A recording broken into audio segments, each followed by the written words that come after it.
You are tuned into a special player spotlight interview on the CS Podcast.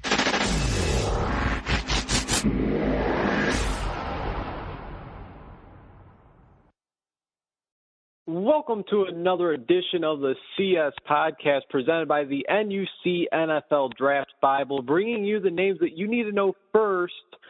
Since 2002, visit NFLDraftBible.com.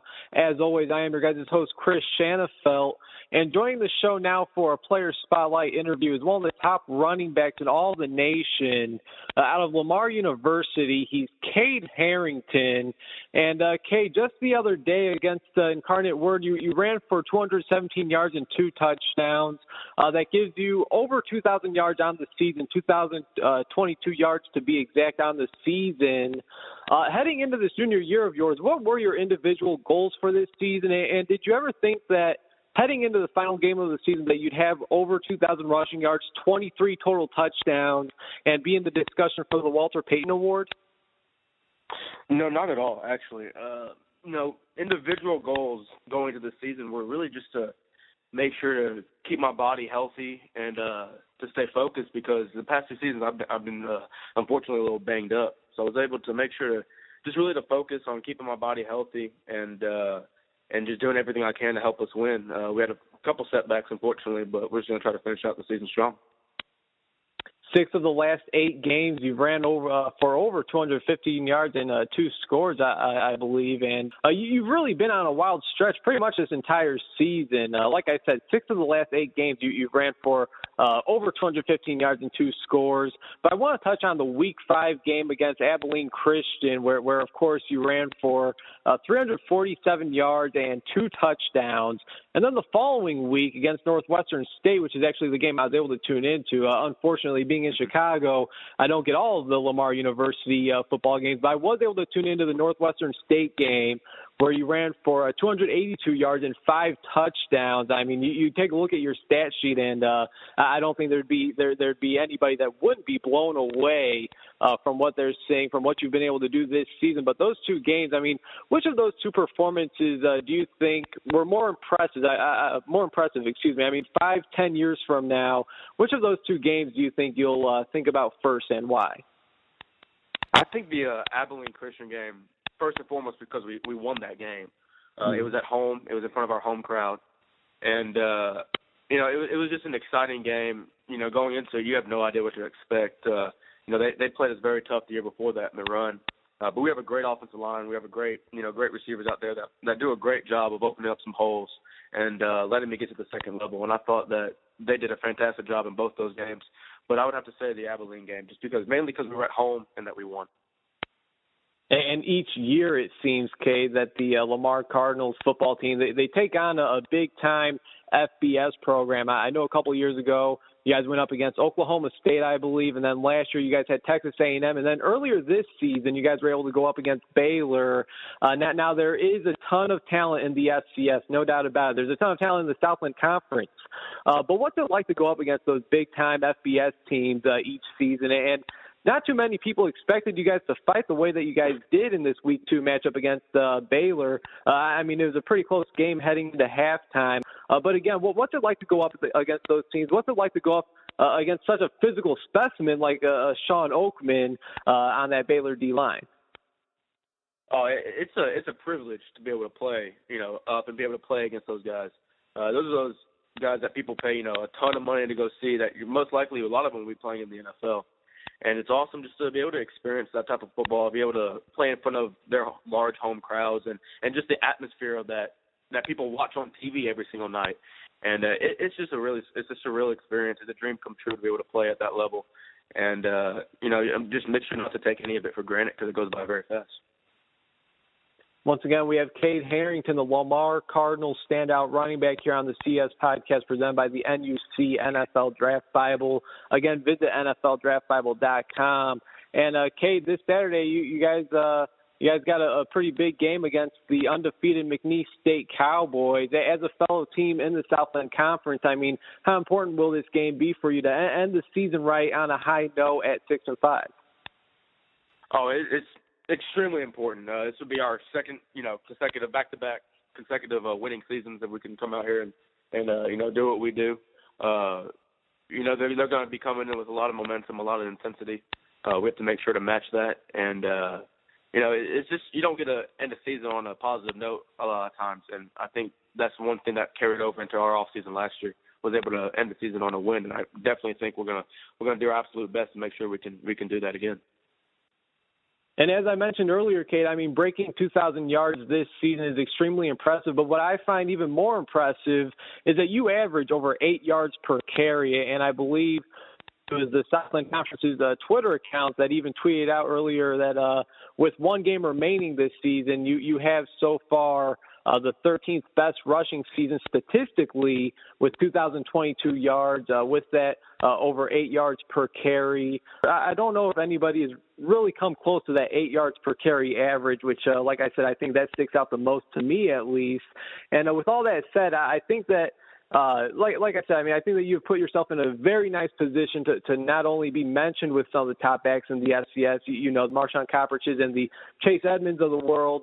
What you've done so far this season, you've really given yourself a legit shot at winning the Walter Payton Award, which for those who may not be too familiar is the Offensive MVP Award in the FCS. What would winning that award mean to you? Oh, it would mean everything. It would mean, all the hard work leading up into this point in my career, it pays off. It's I owe it all to the guys up front and to my head coach, Ray Woodard, who was the only coach actually in college to believe in me and offer me a scholarship out of high school. And just for him to be able to give me this opportunity to be able to play collegiate football and continue my career at Lamar has truly been a blessing and an honor. And, a lot of it goes to those guys up front. Like you said, the 8 yards per carry, it's high because those guys open up some big old gaping holes for me to run through, and it makes it a lot easier to run through some holes. And I couldn't be more happy to have those guys blocking for me, and they truly are the best group. Well, you know what? The offensive line doesn't always get a ton of credit, but my next question was actually regarding the offensive line. I mean, talk about those big guys up front blocking for you if you can for a moment. I mean, like I said, the offensive linemen, they usually don't get too much credit from the media unless they're doing something bad, unless they're missing a block, unless they're allowing, defenders to get to the backfield. As a back who has had all the success that you have had this year, I mean, how much praise should your offensive line be getting? They should get it all. The good thing about us is we know it's a team sport. We know it takes all 11 guys to be able to execute a good play and to be able to put together a good drive and ultimately play a good offensive game. And I think that's the biggest thing is the camaraderie that we have between each other. We trust each other. We're able to, we feed off each other. They know that when they give it their 110%, I'm going to be right behind them, giving it all my all, and to make them right and to make sure that we're both fighting for the same thing, and that's to score as many points as we can in a game. And the stats will come. It doesn't matter who gets what. We're just trying to win games. And those guys, not only do they do great in the rush game, in the running game, they also do very good protecting our quarterbacks. I don't think they've given up very many sacks this year, which is a huge credit to them. And like you said, they don't get nearly enough attention for the positive things that they do. People don't truly understand how difficult and how physically demanding it is to play on the offensive line. And those guys, week in and week out, work as hard as anybody's I've ever met. Again, he's arguably the top running back in all of the FCS. He's Kade Harrington of the Lamar Cardinals. And for those who may not be too familiar with Kade Harrington, I mean, how would you describe your game? I would actually say I'm a physical runner. I hit the hole. I'm not afraid. I mean, I'll run into you. I just try to make sure to get 4 yards a pop. That's our goal. 4 yards is a successful play. Just run physical, run as hard as I can, and ultimately just trying to do everything and make sure I pass protect very well. I take pride in that, and I try to do my best. Being an undersized guy, try to do my absolute best to make sure to protect our quarterbacks because, it's just to be the ultimate team player is my goal. Mm-hmm. Absolutely. Well said. Well, with one game remaining, how exactly do you look at this junior year of yours as a whole, Kate? I mean, obviously you guys would have liked to have a better record and compete in the FCS playoffs, but here you guys are 5-5 heading into this final week. I know, like you said, you guys are looking to win with a winning record at 6-5, but just because, you guys won't be participating in the FCS playoffs, I can't think that you would look at this season as a failure. I mean, especially having the record-breaking season that you've had. I know that you said that it's not all about stats, ultimately you guys do want to win the game. But I mean, you are already Lamar University's all-time leading rusher with one more full season ahead of you. So again, exactly how would you describe this junior season of yours as it comes to an end? It's been a crazy ride so far, actually. Coming in this game, we had a two quarterback system coming into the season. We had a two quarterback system. We had a JUCO transfer and Carson Earp, and then we had SFA transfer Joe Minden coming in, and then both of them went down with injuries. So we were kind of, lost at the time. We didn't know whether or not, Joe was going to be healthy, and then Carson got hurt. So we've been going back and forth with them, which has been having to make us lead onto the rush game a little bit more than I guess you would expect. It's been a crazy ride. It's been a special season. I couldn't have asked for a better group of guys to be able to share this with. And, we're just, like you said, we're going to do our best to finish out strong. And, this is our playoff game. This is our championship game right here. So I know that you don't want to look too far ahead. I know you still got one more game remaining, and it's going to be a big one against McNeese State. But did you ever think that now obviously I'm doing work for NFLDraftBible.com. I think that you have a very bright future, and I think that NFL scouts, I think you're certainly going to be on their radar if you're not already. I got to think you're probably on a few scouts' radars. For sure, but I think by next year, I think a lot more people are going to be more familiar with exactly who Kade Harrington is. Did you ever think that the NFL would be a possibility? Again, you still have 1 year of eligibility, but I got to think that anybody who plays a collegiate sport wants to play at the highest level. Did you ever think that the NFL was ever a possibility? And is that something that you would like to pursue after next season? I never really did think it would be a possibility, honestly.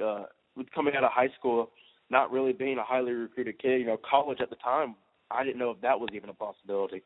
And I was very, very fortunate to have one coach believe in me and give me an opportunity. And I'm, going to do my best to repay him in any way I can, and just by my performance on the field and in the classroom. And, it's definitely a dream come true.